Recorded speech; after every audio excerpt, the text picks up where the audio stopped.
Pegue agora a palavra de Deus, por favor. Pegue a palavra de Deus comigo. Vamos lá no Novo Testamento. Evangelho segundo Marcos. É o segundo livro do Novo Testamento. Marcos, capítulo 7.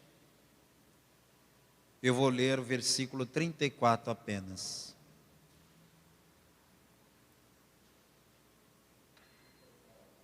Glória a Deus. Marcos capítulo 7, versículo 34.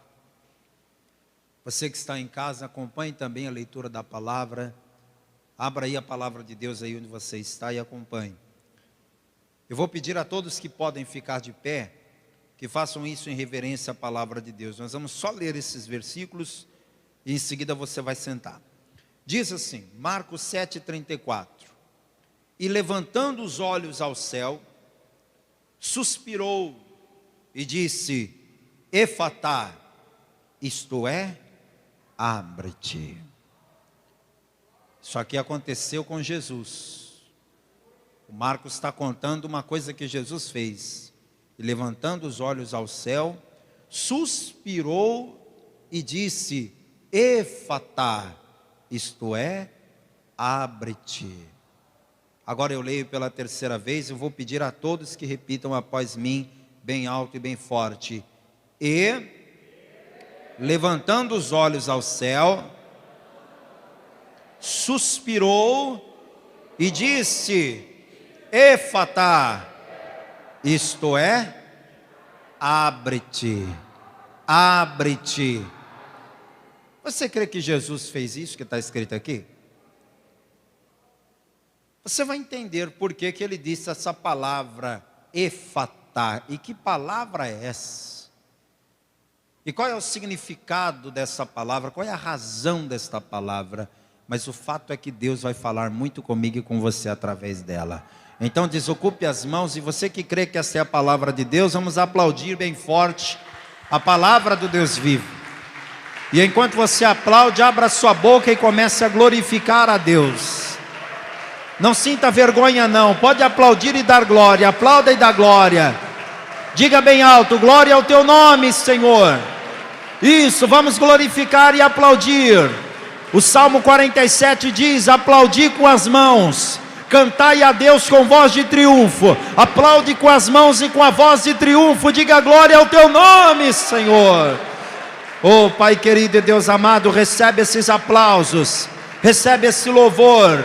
Vem agora o teu Espírito, tome a boca do pregador, os lábios do mensageiro. Envia, meu Deus, a tua palavra com poder e autoridade. Que a tua palavra, uma vez enviada, ela vá e produza resultado para o qual está sendo mandada. Em nome de Jesus, amém. Diga amém, Jesus. Agora pode sentar, toda a igreja, por favor. Vou pedir que você agora não converse, não ande pela igreja, deixe o celular no modo silencioso e presta total e absoluta atenção na palavra. Eu vou ler com você desde o versículo 31. Eu li para começar o 34, então vem comigo até o 31, por favor.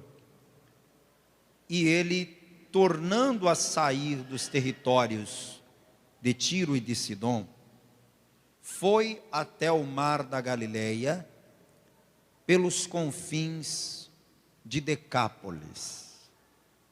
Eu quero iniciar a mensagem dizendo para você que é a segunda vez que Jesus está indo na região de Decápolis. Talvez você não saiba, então deixa eu te contar essa história. Decápolis é um conjunto de 10 cidades gregas que existiam na época de Jesus. Era como se fosse um distrito. Por exemplo, o Brasil tem os estados, né? Cada estado tem uma quantidade de municípios. O Rio Grande do Norte tem 180 e poucos, não é? Quanto? Alguém sabe exatamente quantos? Oi? 167?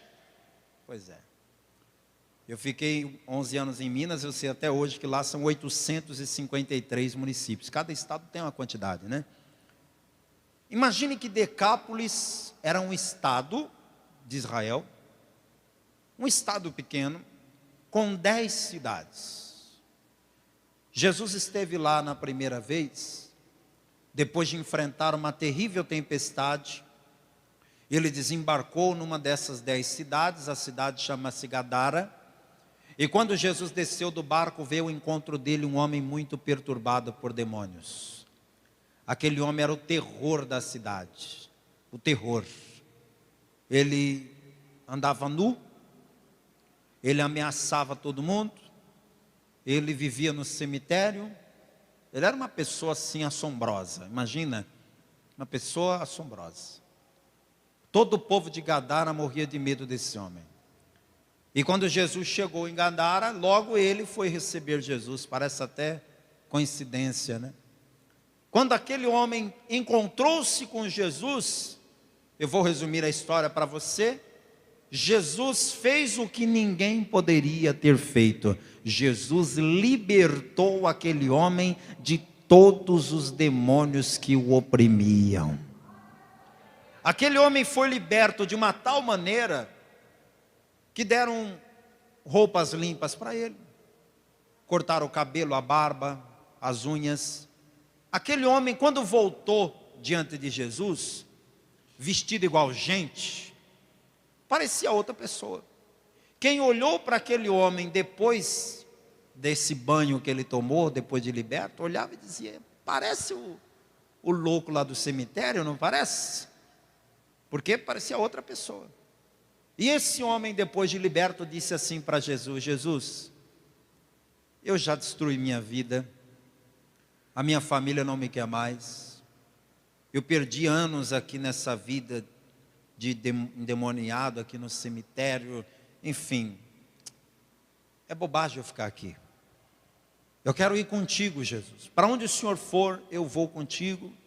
Eu vou dar o meu testemunho onde o Senhor for. Deixa eu ir contigo, Jesus. Proposta boa, sim ou não? Porque que pregador não quer uma publicidade dessa, né? Chegar numa cidade e dizer: ouça o testemunho desse homem, o que aconteceu. Qualquer pregador gostaria de ter um testemunho assim.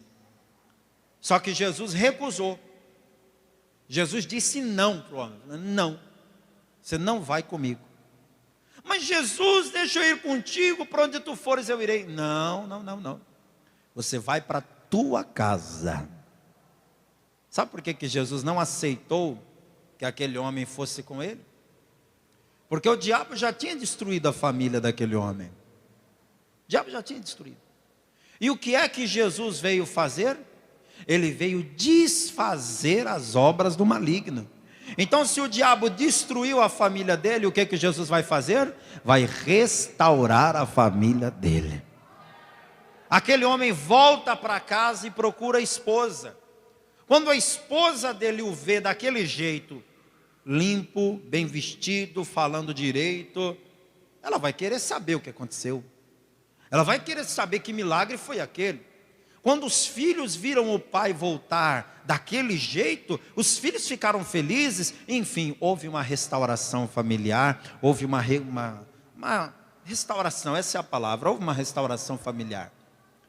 E esse homem muito feliz, depois de voltar para casa, contar para a esposa, contar para os filhos o que Jesus fez, ele começa a testemunhar na vizinhança.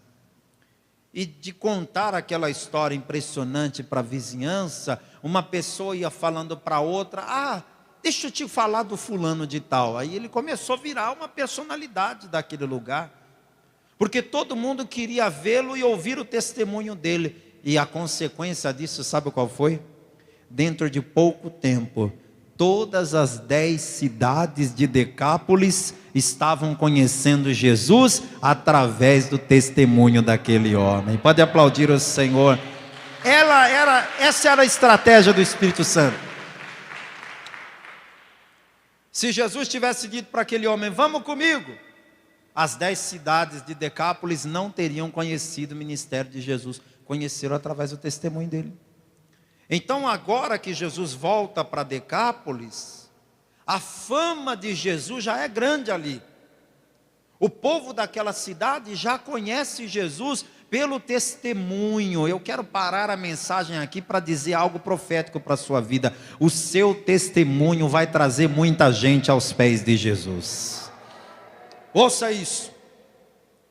Vai ter aquele que vai se converter com a minha pregação, mas também vai ter muita gente que vai se converter só com o seu testemunho. Por isso você tem que perder a vergonha de contar testemunhos. Tem gente que pensa assim, mas para que eu vou subir lá no altar para dizer que eu era alcoólatra e não sou mais? O que vai mudar na vida das pessoas eu ir lá contar isso? Você acha que não? Mas tem muita gente que está enfrentando a mesma situação, e quando ficar sabendo o que Jesus fez na sua vida, ela vai dizer, opa, se fez na vida dele, faz na minha também. Você pensa que, mas é o meu casamento que não ia bem, Jesus restaurou meu casamento, hoje está tudo bem conosco, mas não muda nada eu ir lá contar isso. Muda tudo. Na hora que eu estiver lá anunciando no programa de TV, alguém vai ficar olhando para mim, dizendo, esse pastor aí que está falando, abaixa o volume, quero ouvir o que ele está falando não. Mas a hora que você aparecer na tela, vai dizer, vamos ver o que essa mulher tem para falar, aumenta aí que eu quero ouvir. Você está entendendo como é? A cidade de Decápolis, as 10 cidades de Decápolis, não se converteram com a pregação de Jesus. As 10 cidades de Decápolis se converteram com o testemunho do ex-endemoniado gadareno. Então de que jeito que o Espírito Santo vai trabalhar? Eu não sei. O importante é que ele trabalhe. E agora veja aqui comigo o versículo 32. E trouxeram-lhe um surdo, que falava dificilmente, e rogaram-lhe que lhe impusesse as mãos sobre ele. Chegaram até Jesus trazendo esse homem, puxando ele pela mão, e o homem tinha 2 deficiências. Qual era a deficiência? A primeira, ele era surdo, e a segunda deficiência, ele falava dificilmente. Aqui na epígrafe do texto, diz que ele era surdo e gago, mas não era aquela gagueira de quem está tenso, não é aquela gagueira de quem está nervoso na hora de fazer uma apresentação em público, né? Não é isso não. Ele era muito gago, ele tinha muita dificuldade para falar, a ponto de isso ser um bloqueio na vida dele. Esse homem era o tipo de gente que só conversa dentro de casa, ou com o pai, ou com a mãe, ou com alguém que tenha realmente paciência para ouvir a pessoa ficar repetindo e tentando soltar a palavra, e a palavra não sai. Só que além desse homem ter dificuldade na língua, porque a língua era presa, a palavra diz que ele era surdo. Então começa a juntar uma coisa com a outra. A gente aprende a falar ouvindo, não é? De tanto o seu pai dizer, repete papai, papai, papai, papai, você aprendeu a falar papai, não foi? De tanto ouvir. Ora, se ele não ouvia, qual era a chance dele falar claramente? E considerando que além de não ouvir, ele tinha a língua presa, então nós temos que considerar 2 prisões na vida dele. Primeira, a prisão dos ouvidos. E segunda, a prisão da fala. Se tratando de comunicação, o canal tanto de transmissão como de recepção estava fechado. Na comunicação, a minha fala é o canal de transmissão. Eu transmito os meus pensamentos, os meus sentimentos por meio da fala. E eu recebo a comunicação por meio dos ouvidos. Esse homem estava sozinho, isolado no mundo que era só dele.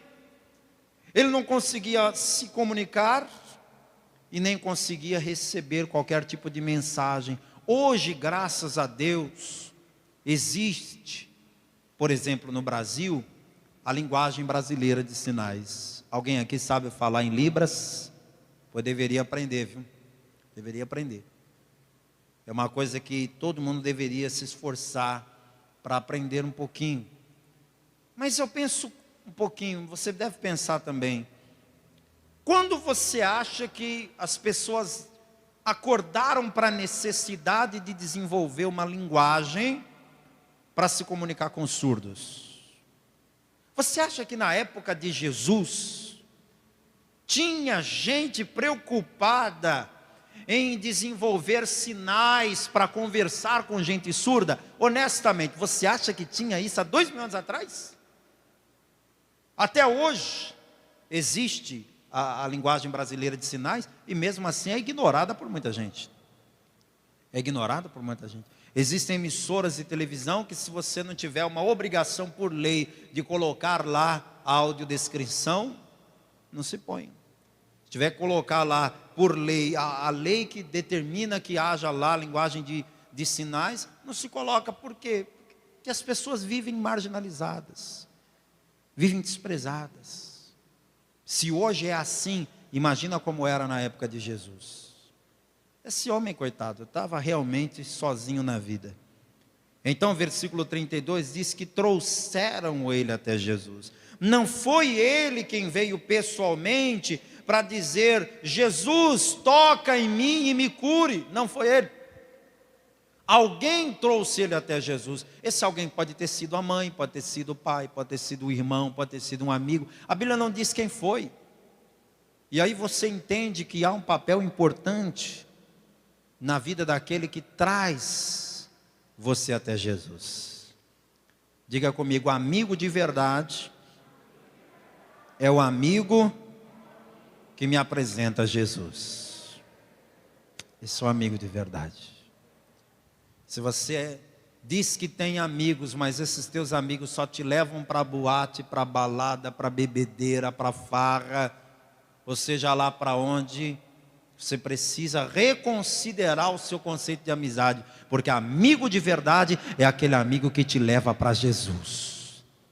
Pegaram ele pela mão e disseram: vem cá, eu vou te levar num lugar que você vai ser bom para você. O homem era surdo. Ele não entendeu direito para onde é que estavam levando ele, mas ele foi. E quando ele estava diante de Jesus, aquele que tem todo o poder, disseram para Jesus, aí contaram a história, né?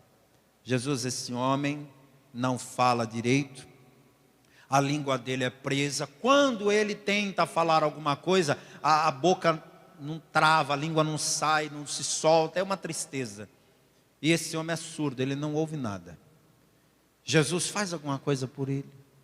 Faz alguma coisa. Rogaram, suplicaram ajuda. E veja aqui o que Jesus vai fazer. E agora eu quero que você dobre a sua atenção, porque tudo que você vai ler nesse milagre é muito diferente. É muito inédito. Olha o versículo 33. E tirando-o à parte de entre a multidão, pôs-lhe os dedos nos ouvidos e, cuspindo, tocou-lhe na língua. Fala sério, gente. É estranho ou não é isso aqui que nós acabamos de ler? Pode falar, não é pecado não, eu sei que foi Jesus que fez, mas que é estranho é. Jesus primeiro tira o homem do meio da multidão, pega ele pela mão e traz aqui de canto. Aí Jesus põe os 2 dedos no ouvido do homem, e depois de pôr os dedos no ouvido do homem, Jesus cospe no dedo dele, e bota o dedo dele cuspido na língua do homem. Fala sério, se não é estranho? Claro que é estranho, gente. Você deve estar aí pensando assim: o que é isso que Jesus está fazendo aqui, né? Eca! Agora, vamos confessar uma coisa? É estranho? É. Mas funcionou. Esse é o X da questão. Se você estivesse doente, Deus te livre disso, mas suponha que você estivesse doente, e você fosse a um médico renomado, especialista daquele médico mesmo que é caro, que é aquele médico famoso, e ele chegasse para você e dissesse assim: olha, tem uma técnica nova, tem um procedimento novo que nós estamos testando e etc e tal, e se enquadra no teu caso. Eu posso fazer com você? Qual é a pergunta que você ia fazer para o médico? Doutor, funciona esse negócio que o senhor quer fazer? Funciona? Porque se funcionar, o senhor pode fazer qualquer coisa, e o negócio é que funcione. Então é nisso que você tem que pensar. Às vezes Deus vai agir na sua vida de forma ordinária, às vezes Ele vai agir de forma extraordinária. Às vezes Ele vai agir de forma convencional, às vezes não. Às vezes Deus vai agir na sua vida de uma forma que você já viu Ele agindo na vida de outras pessoas, ou talvez Ele vai agir na sua vida de forma que você nunca viu Ele agindo na vida de ninguém. O importante é, esteja aberto para deixar Deus fazer a obra que Ele quiser na sua vida, porque tudo que Deus faz é bom. Ele não vai fazer nada de ruim com você. O fato é, Jesus tocou nos ouvidos e tocou na língua. A palavra de Deus me diz em vários textos que de Jesus saía virtude, que de Jesus saía poder. As mãos de Jesus eram tão poderosas, havia tanta virtude do Espírito Santo em Jesus, que a palavra diz que houve pessoas que foram curadas sem sequer tocar na pele dele, só de tocar na veste dele era curada. Então imagina só o poder que foi transmitido para o corpo daquele homem, quando Jesus botou o dedo no ouvido dele. Você consegue imaginar isso? O ouvido daquele homem podia estar com os tímpanos estourados. O ouvido daquele homem podia estar totalmente comprometido. Quando Jesus pôs o dedo no ouvido dele, o milagre começou ali. É como se ele estivesse recebendo um choque que vinha ali por dentro dos seus ouvidos e que foi lhe curando, e que foi lhe restaurando. Quando Jesus colocou o dedo dele na língua do homem, aquele momento ali foi o momento em que o milagre começou a acontecer. Agora Jesus parou aqui? Não. Ele fez mais uma coisa estranha, mais uma coisa diferente. Versículo 34. E levantando os olhos aos céus, suspirou e disse: Efatá, isto é, abre-te. Você tem que entender o que está acontecendo aqui. Em primeiro lugar, por que Jesus levantou os olhos aos céus? Qual é o normal? A gente quando ora, geralmente ora de olhos fechados. Por quê? Porque se você ora de olhos abertos, dependendo do ambiente que você está, você se distrai. Então quando você fecha os olhos, você se conecta mais fácil com o mundo espiritual. E aí acabou virando um costume. Acabou que a gente ora de olho fechado até quando não tem nada em volta para a gente se distrair. Às vezes a pessoa está sozinha no quarto dela com a luz apagada, mesmo assim ela fecha os olhos, porque virou um costume, não é? E é um costume positivo, se serve, se te ajuda, ótimo. Eu, por exemplo, adquiri o costume de orar de olhos abertos. Porque enquanto você está de olhos fechados, eu estou de olhos abertos, porque eu estou de frente para vocês, de frente para a porta da igreja. Por uma série de razões, o pastor ora sempre de olhos abertos. É um costume que a gente desenvolve. Mas por que Jesus orava de olhos abertos? Por quê? Você não vai ver Jesus orando de olhos fechados. Ele sempre orava de olhos abertos.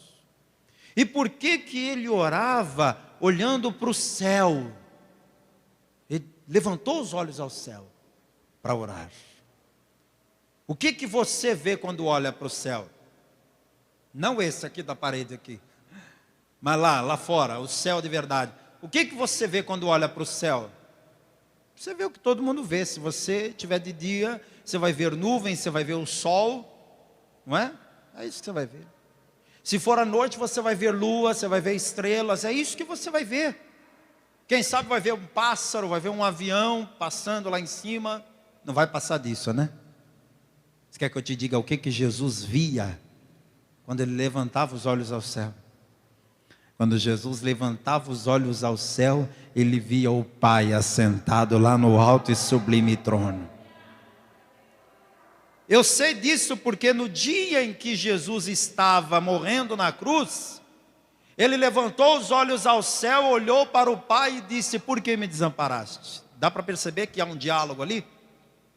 Jesus, quando olhava para o céu, ele estava vendo o Pai. Havia uma conexão perfeita entre Jesus e o Pai. Jesus na terra e o Pai no céu, mas ele olhava e ele via além das nuvens, além das estrelas, além da atmosfera. Jesus, olhando para o céu, suspirou.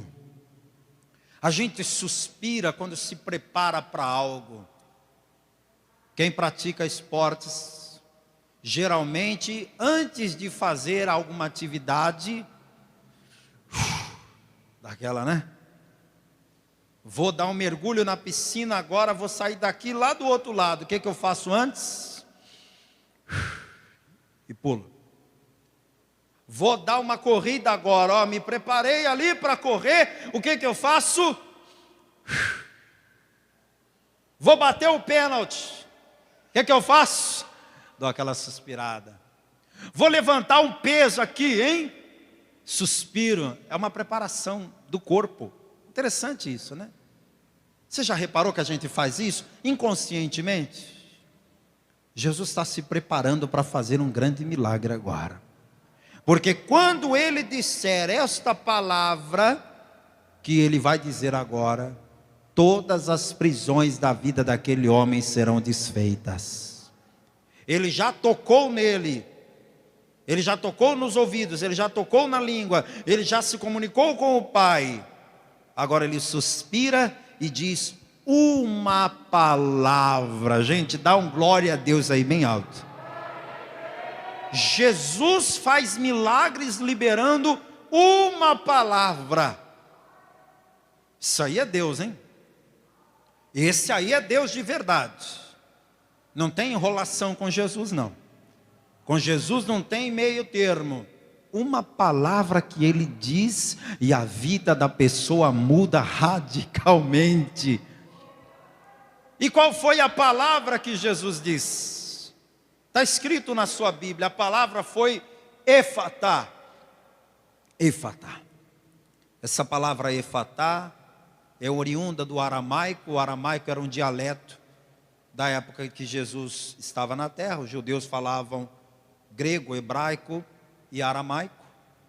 E no aramaico, Marcos deu a informação de que a palavra efatá, a pronúncia correta na verdade é efatá. Efatá, e não com o A agudo, e sim o E circunflexo, fechado, efatá.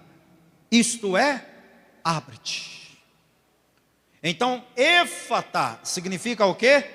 Abre-te. O que é que estava acontecendo com o ouvido daquele homem? Estava como? Fechado, porque não entrava som nenhum. Ele tinha as orelhas perfeitas, tinha. Olhava para ele alguém e dizia: ele está ouvindo. Não, não estava, porque o ouvido estava fechado. Mas quando Jesus disse efatá, o ouvido se abriu. Sabe quando você está num voo e o avião faz aquele movimento de pouso e decolagem, ou você está descendo uma serra pesada na estrada, que você tem aquela sensação de tampar os ouvidos? É o máximo que você vai poder entender do que esse homem estava vivendo, era isso. E aí em algum momento o seu ouvido destampa e você toma até um susto às vezes.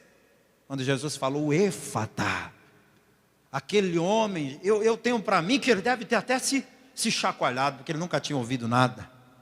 De repente ele ouve vários sons, ele ouve a atmosfera, ele ouve a natureza, ele ouve tudo. E o mais lindo, sabe o que é? É que Jesus, antes de fazer o milagre, é o que ele fez aqui, versículo 33. E tirando-o à parte de entre a multidão. Esse é um detalhe interessante. Por que Jesus tirou o homem do meio da multidão? Porque Jesus queria dar àquele homem um privilégio. A primeira voz que ele ouviu na vida foi a voz do Senhor Jesus. Ele nunca tinha ouvido a voz da própria mãe. Ele nunca tinha ouvido a voz dos seus irmãos, do seu pai, dos seus amigos, dos seus vizinhos. Ele nunca tinha ouvido um canto de um pássaro. Ele nunca tinha ouvido o som das águas. Ele nunca tinha ouvido nada. A primeira voz que ele ouviu foi a voz do Senhor Jesus. E Jesus curou o homem de tal maneira que todo mundo ficou impressionado. Versículo 35. E logo se abriram os seus ouvidos, e a prisão da língua se desfez, e falava perfeitamente. Ele não teve que fazer 6 meses de tratamento com fonoaudiólogo para aprender a falar direito. Não teve. Ele não teve que ir no otorrinolaringologista para fazer uma consulta. Na hora, ele começou a ouvir e falar perfeitamente. Versículo 37. E admirando-se sobremaneira, diziam: tudo faz bem. Faz ouvir os surdos e falar os mudos. O povo da cidade ali que estava vendo aquela situação ficou impressionado. Todo mundo olhou e falou: olha, tudo que esse Jesus faz, ele faz bem.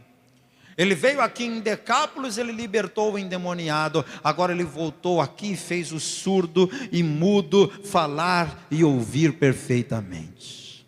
O milagre é esse. Agora eu quero trazer esse milagre, essa narrativa para a sua vida. Eu imagino que você que está aqui, graças a Deus, não é surdo e nem tem dificuldades para falar. Quantos aqui ouvem bem? Levantem a mão. Quem ouve bem, dá glória a Deus por isso, viu? Quantos aqui falam perfeitamente? Levantem a mão, fala perfeitamente. Glória a Deus por isso. Seu problema não é o mesmo desse homem. Só que assim como na vida daquele homem haviam prisões, na vida de todos nós também tem. A diferença é que as prisões são outras. Vou dar um exemplo para você. Há pessoas que se especializam na vida, fazem um curso, escolhem uma profissão, treinam, fazem estágio, aceitam às vezes um emprego ruim, tudo para quê? Para criar bagagem, experiência. Aí a pessoa começa a galgar degraus maiores no mercado de trabalho, mas de repente essa pessoa perde o trabalho e não consegue mais arrumar outro. E aí entra ano, entra mês e sai mês, e a pessoa fica se perguntando: mas o que está acontecendo com minha vida profissional, hein? Eu estou sentindo que de uns meses para cá, estou sentindo que de 1 ano ou 2 para cá, é como se a minha vida profissional estivesse amarrada. Não é preguiça, não. Povo trabalhador, esforçado é o povo brasileiro. O povo nordestino, então, nem se fala. Nem se fala. O povo nordestino é um povo trabalhador. Agora, tem pessoas que, apesar de gostar de trabalhar e estar disposta ao trabalho, apareceu uma empresa contratando lá do outro lado da cidade, a pessoa vai lá, manda currículo para tudo que é lugar, tudo que é processo de seletivo, ela presta aquele processo, ela vai na entrevista, ela tenta de tudo, mas continua desempregada. O que está acontecendo?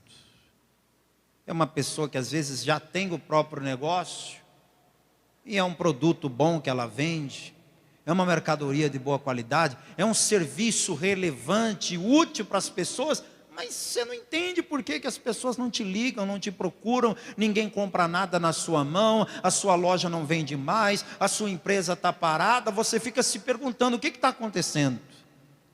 Isso é uma prisão espiritual. Pastor, mas o que tem a ver a vida profissional, financeira, com prisões espirituais? Uma coisa não tem nada a ver com a outra. Você precisa conhecer mais o mundo espiritual. Existem demônios que agem exclusivamente nesta área. Eu não vou ficar aqui dando moral para demônio, dando nome de demônio, mas vou quebrar a regra para dar um nome só. Existe um espírito imundo chamado tranca-rua. Já ouviu falar?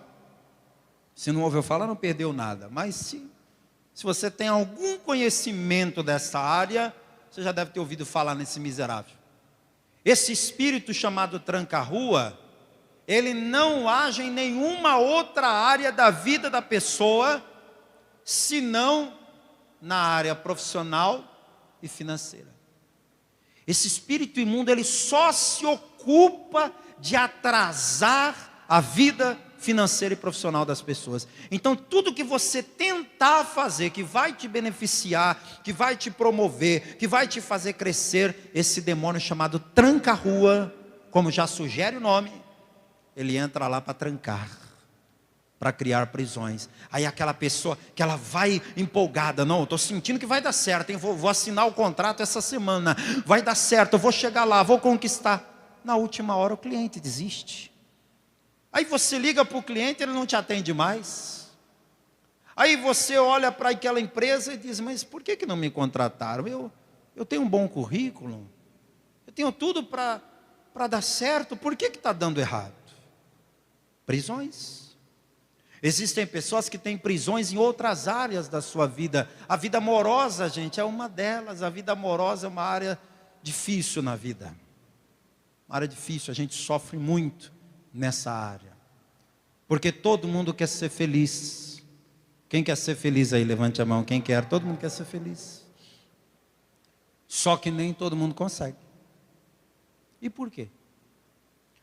Você olha no espelho e diz assim, eu não sou de jogar fora assim também, né? Eu sei que eu não devo acreditar no que a minha mãe dizia, mas eu acho que eu sou uma pessoa de boa aparência. Eu não sou tão feio assim, não. Que isso? Eu tenho minhas virtudes. Você olha para você mesmo e diz, poxa, eu sou uma pessoa boa. Eu sou um cara legal. Eu sou uma moça bonita. Você fica olhando para você mesmo e se perguntando, por quê que na minha vida sentimental eu não consigo ser feliz? Não consigo. Por quê? Eu tenho uma vida profissional legal, tenho uma carreira sólida, só que a minha vida sentimental é uma tragédia. Por quê? Há pessoas que quando se relacionam, é um relacionamento que dura 3 meses e acaba sempre com traição, com mentiras, com enganos. A pessoa está sempre sofrendo, está sempre chorando, está sempre colecionando traumas. É uma prisão, amados, na vida amorosa. Você pode ignorar isso e achar que é coisa do destino. Tá, mas por que só o teu destino tem que ser ruim assim? Você olha para outras pessoas que são iguais a você ou que nem têm as suas virtudes. E essas pessoas estão felizes, estão realizadas. Então você tem que encarar, há uma prisão espiritual na sua vida, sim. Ela pode estar na vida financeira, ela pode estar na vida amorosa. Quer um exemplo? Há pessoas que têm uma prisão com os vícios. Porque a pessoa, ela sabe que o cigarro faz mal, ela sabe que o álcool faz mal, ela sabe que o entorpecente faz mal, e quando ela está sóbria, o que ela diz? Eu não vou mais fumar, eu não vou mais usar droga, eu não vou mais beber. Ela promete para ela mesma, ela promete para o filho, para a filha, para o pai, para a mãe, para o cônjuge, para Deus e o mundo. Mas o que ela faz quando vê a bebida, quando vê o cigarro? Ela sabe que é ruim, mas por que bebe? Porque fuma? Porque usa aquela droga, que o próprio nome já diz, é uma droga. Por quê? Porque a pessoa está numa prisão. E eu vou lhe dizer uma coisa, só tem um que pode te libertar desta prisão, e esse um é Jesus Cristo. Abra a palavra de Deus comigo, por favor. Evangelho relatado por João. Se a sua vida está presa, é só Jesus que pode te libertar dessa prisão. Só Ele. E se Jesus te libertar dessa prisão, meu amigo, aí você nunca mais vai ser escravo. Nunca mais. Aquele homem que Jesus curou, nunca mais ficou surdo, nunca mais ficou gago, porque Jesus, quando faz a obra, faz completa. João capítulo 8, versículo 36. Olha o que está escrito aqui. Se pois o filho, qual é esse filho que está dizendo aí? Filho com F maiúsculo no meio da frase. Esse filho é quem? É Jesus, é o Filho de Deus. Se pois o Filho vos libertar, verdadeiramente sereis livres. Você pode fazer um tratamento, eu não tenho nada contra os tratamentos, não estou aqui para criticar terapia, nem tratamento de qualquer espécie, mas eu vou lhe falar uma coisa. Uma pessoa pode até fazer o tratamento dos alcoólicos anônimos, dos narcóticos anônimos, ela pode colar adesivo pelo corpo para parar de fumar, ela pode fazer tudo o que ela vê na internet ou na televisão, e pode até funcionar por uma semana, por um mês, por um ano, mas a pessoa não vai ser completamente liberta, porque lá dentro dela vai ficar aquela vontade suprimida. O que é que acontece com a pessoa que é tirada do convívio e é levada para uma casa de recuperação? O que acontece? Ela fica lá 9 meses e ela miraculosamente não usa droga. Lógico, não tem droga lá para usar. É por isso. Porque quando a pessoa sai do tratamento, para onde é que ela vai? Vai de novo usar a droga mais uma vez, porque só Jesus pode verdadeiramente libertar. O nosso Deus é aquele que faz a pessoa tomar nojo daquilo que antes ela tinha prazer. O fumante que tinha prazer naquela fumaça do cigarro saindo do meio dos seus narizes, ele passa a ter nojo daquilo. A pessoa que tinha prazer daquela rodinha de amigos bebendo cachaça, ela começa a tomar nojo daquilo. A pessoa que achava o maior barato aquela pedra de crack, ela vai tomar nojo daquilo, porque Jesus foi lá e libertou da prisão. Estou dando o exemplo do vício, mas a prisão pode ser outra, pode ser uma prisão simples, por exemplo, a doença. Alguém é doente porque quer? Você conhece alguém que foi lá no lugar que vende doença e falou, vê aquela para mim, que eu quero aquela. Você já viu alguém escolher uma doença e dizer, eu quero essa? Ninguém. Todo mundo que está doente não vê a hora de se livrar da doença. Só que a doença é uma prisão da qual a pessoa não consegue sair. Ela vai no médico e diz, doutor, me dá um remédio para eu me livrar dessa doença, para eu me livrar dessa depressão, para eu me livrar dessas dores, para eu me livrar desse mal-estar. E o médico diz, olha, o que eu posso fazer é te ajudar a controlar. Não é assim que os médicos dizem? Porque tirar a doença de você não dá. Mas Jesus pode. Jesus pode arrancar de dentro de você esta enfermidade que te aprisiona. Seja uma prisão de uma doença física ou emocional, Jesus está aqui. Eu quero que você entenda esta palavra que é muito simples. Jesus foi naquela cidade para dizer uma palavra. Qual foi a uma palavra que ele disse? Efatá. Jesus te trouxe aqui. E ele me trouxe aqui para que a gente tome posse de uma palavra. Qual é a palavra, igreja? Vamos fazer um lindo coral, vamos declarar bem alto 3 vezes. Qual é a palavra, igreja? Efatá! Efatá! Efatá! Vamos aplaudir a Jesus, porque o que estava fechado vai se abrir na sua vida. Oh, glória! Eu quero entregar agora para cada pessoa que está aqui esse pedido de oração. Obreiros, me ajudem, por favor. Muita gente já tem, mas quem não tem, eu quero entregar. Entregue na mão de cada pessoa, por favor. Pegue o seu, você que já ganhou. Você que não tinha, pegue agora, eu quero ler com você o que está escrito. Essa palavra precisa ficar guardada no seu coração. Efatá, abre-te. Pegue, por favor, vamos ler? Deixa eu esperar todos pegarem. Olha o que está escrito. Campanha de oração Efatá. Marcos 7,34, e levantando os olhos ao céu, suspirou e disse: Éfata, isto é, abre-te. Meu pedido, aí você tem essas linhas em branco. Ó. Nessas linhas em branco, gente, vocês vão escrever para Deus quais são as áreas da sua vida que estão aprisionadas. Pastor, mas para quê? Para quê? Deus já não sabe? Que bobagem, para que eu vou escrever se Deus já sabe? Você pode até achar estranho eu dizer para você escrever numa folha de papel algo que Deus já sabe. Também foi estranho Jesus colocar o dedo no ouvido do homem, depois cuspir no dedo e botar na língua dele. Foi estranho ou não foi? Mas funcionou. Você tem que entender que o pedido de oração foi uma estratégia que Deus entregou para a Paz e Vida. Já está indo para 40 anos que Deus nos entregou essa estratégia. E todas as vezes que um pastor ou um obreiro na Paz e Vida te der um pedido de oração e te disser preencha, pode preencher, porque vai funcionar. Vai funcionar. Isso aqui é uma estratégia do Espírito Santo.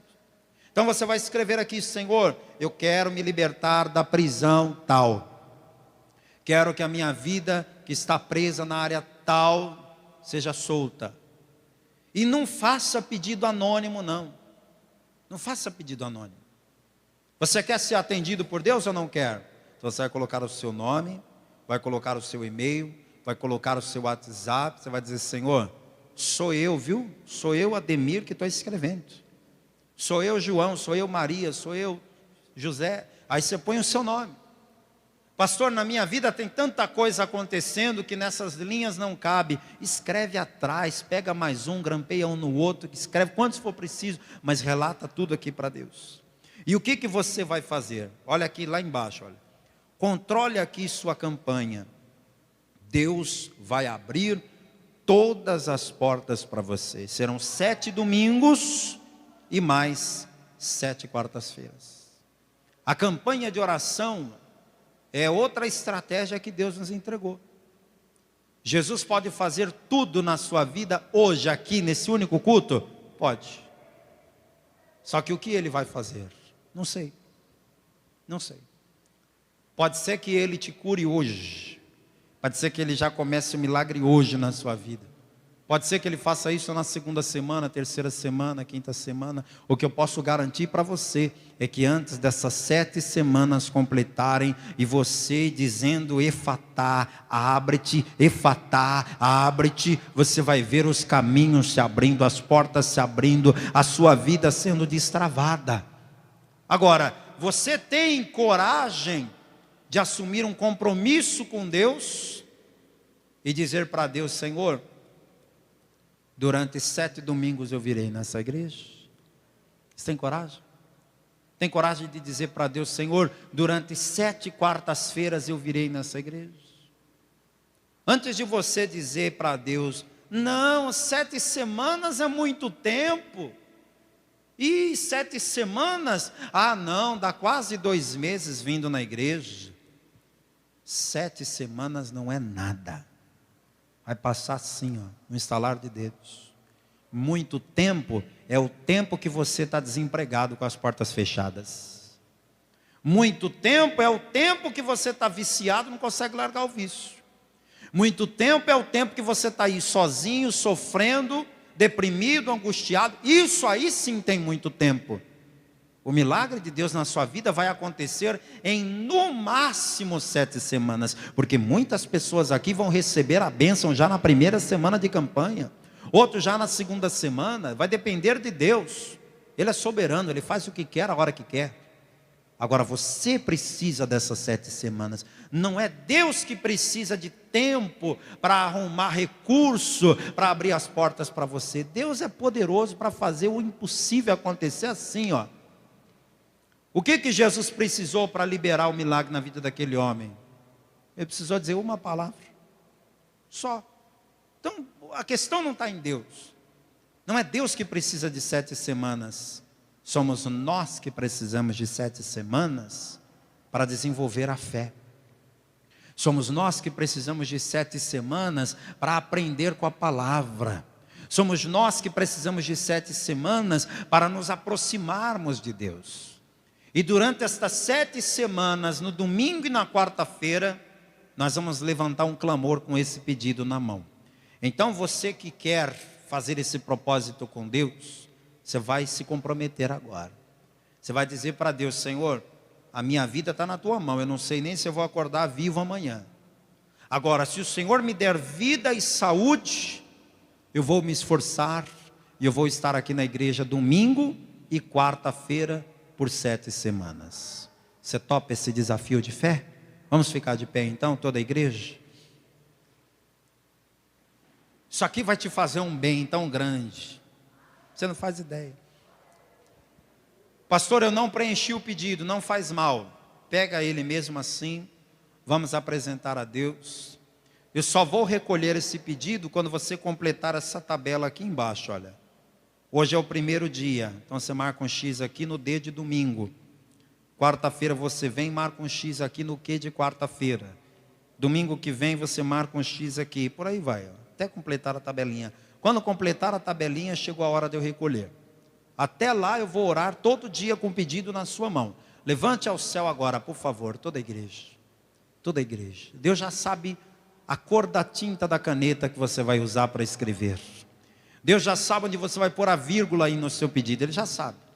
Fique tranquilo, você vai falar com Deus e Ele vai ouvir a sua oração agora. Diga assim: meu Deus e meu Pai, da mesma maneira que o Senhor fez um milagre na vida daquele homem, o milagre de Efatá, eu te peço, faça também em minha vida, porque eu assumo um compromisso com o Senhor, de estar aqui durante 7 domingos, estar aqui durante 7 quartas.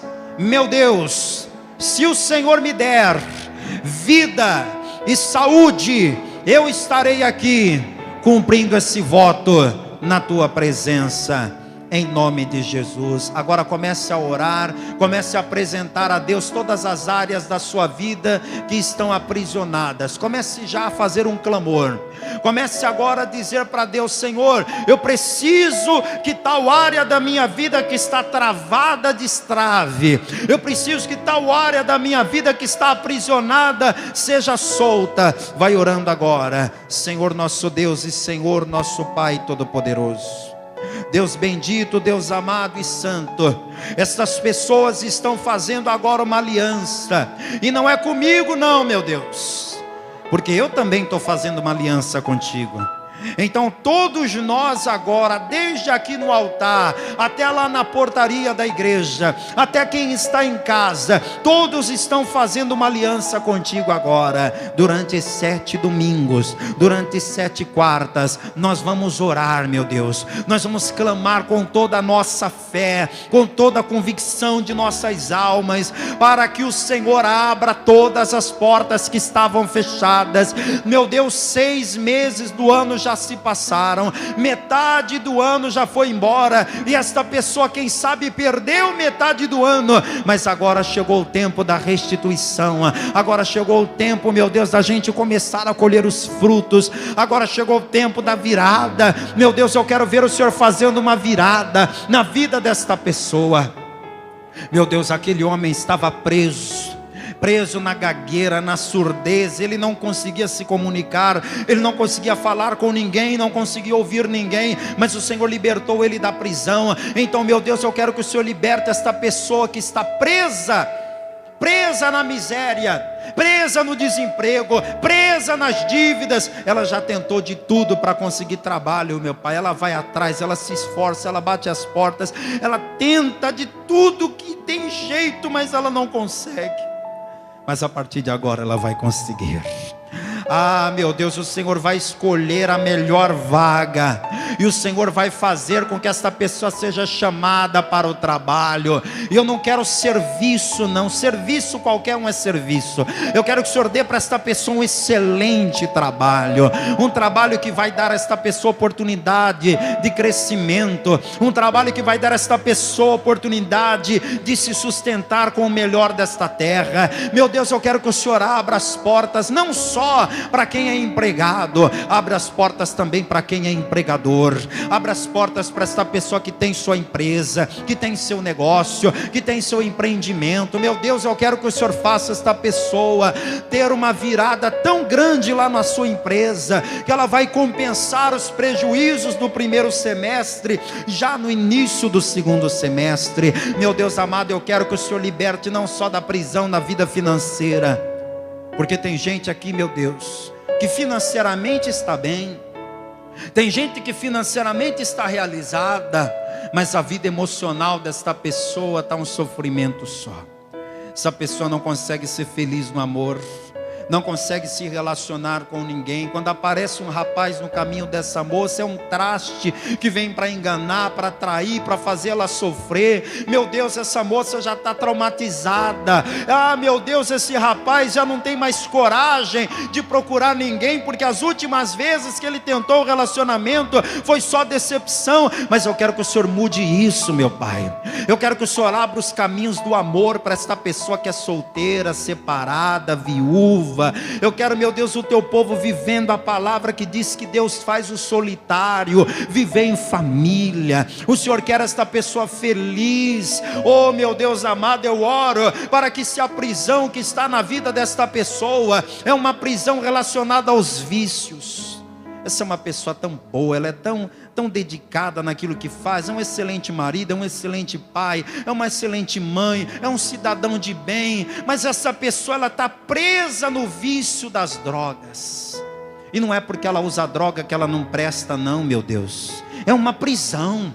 É uma prisão. Tem gente, meu Deus, que é uma excelente pessoa, mas quando bebe se transforma numa pessoa horrível. O diabo está aprisionando esta pessoa no crack, na maconha, na cocaína, no álcool, no cigarro. Mas eu declaro que em 7 semanas esta pessoa vai ficar livre desta prisão, em nome de Jesus. E mesmo que esta pessoa seja escrava do vício desde que era adolescente, desde que era jovem, não interessa quanto tempo faz, esta pessoa está neste cativeiro. Esse cativeiro vai ser quebrado em nome de Jesus. Meu Deus, esta pessoa que está presa em uma doença, essa doença vem aprisionando esta pessoa já tem alguns anos.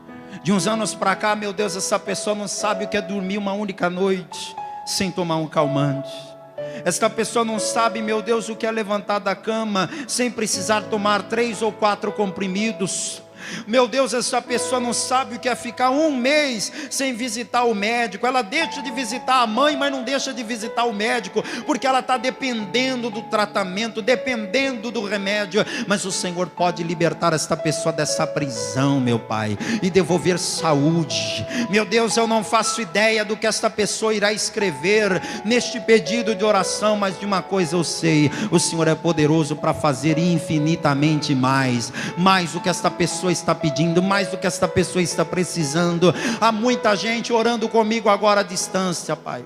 Pessoas em qualquer lugar de Natal, em qualquer lugar do Rio Grande do Norte, do Brasil ou até fora do Brasil, onde estiver alguém clamando, eu profetizo: Efatá, Efatá, Efatá, abre-te, e toda a porta fechada vai se abrir diante de você.